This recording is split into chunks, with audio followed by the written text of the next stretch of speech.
Hey, I'm rolling here at CES 2017 and we're taking a look at two devices from LG. Actually, we're taking a look at one device because we all know the LG V20, which is the 5.7-inch flagship device for the second half of last year. But it has a smaller brother that hasn't really got much attention outside of Japan because it's only released over there.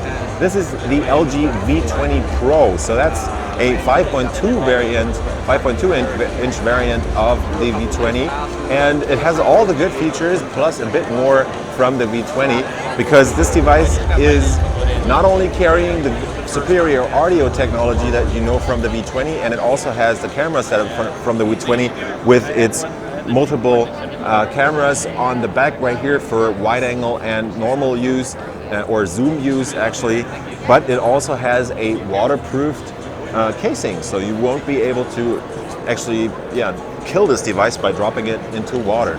But let's just quickly get started on the front here. So you get the second screen from the LG V20 that has its 1040 by 160 resolution that you can use to control a bunch of quick settings, for example, have quick access to a bunch of apps. You can customize this. You can also put a personal message up there. Then you have your front-facing 5-megapixel camera that is capable of switching between wide angle and regular use. So you can use this for group selfies, basically. Plus you have the typical sensor array right there. There's your earpiece up there that doesn't serve as a second speaker. Plus you get a 5.2-inch Quad HD IPS panel on the front that's running at 2560 by 1440 pixels. It has the Snapdragon 820 under the hood, so that's the 2.15 gigahertz quad-core SoC from Qualcomm. It's not the 821 or the 835 even, but it's still a very powerful SoC that is in here.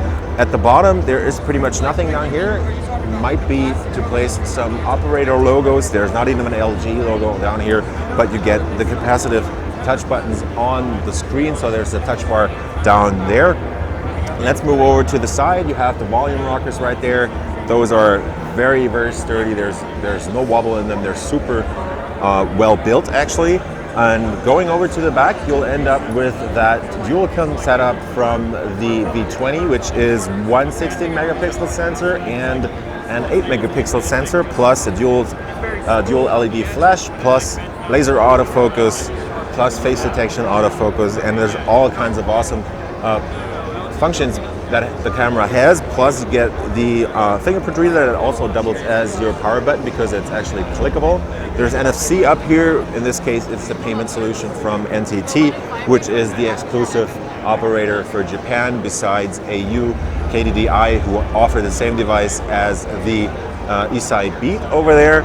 And down here you can see the B&O logo because this device has a speaker tuned by Bang & Olufsen.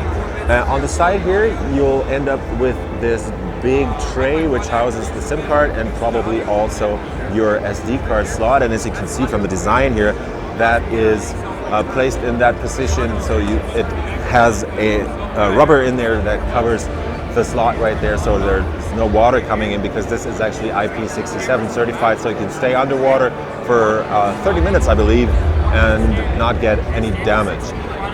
That IP67 certification is also what makes this device have a non-removable back, whereas the V20 has a back that can be taken off to access the innards. In this case, it is a unibody design. Unibody is a relative term in this case because they're using this metal cover on the back over here, but this is actually plastic, and the same goes for the bottom because this is where all the antennas are placed for Wi-Fi and LTE.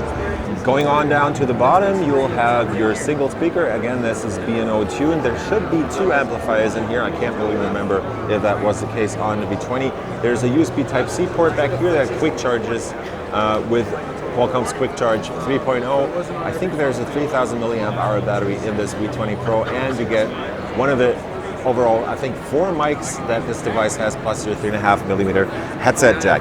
And the special features of this device are, again, like the V20 in the audio and video department. So if we go over here into the camera app, you'll see that you have this pretty massively tunable experience back here. So you can set white balance, you can set ISO, and pretty much everything can be customized. You have a histogram down here, plus you have the ability to switch between the two lenses. So this is the 8 megapixel lens that has a zoom on it, so you're getting closer to the subject that you want to take a picture of, and the other one is the wide-angle 16 megapixel camera that also does a very good job at delivering quality pictures. You don't have to use this Pro mode because there's also just the regular auto mode, but the special thing about the V20 is also that it has this manual video mode, so you get all the settings that you have in the camera mode or in the regular photo mode also on the video recording, so you can change the audio levels down here, you can set up white balance,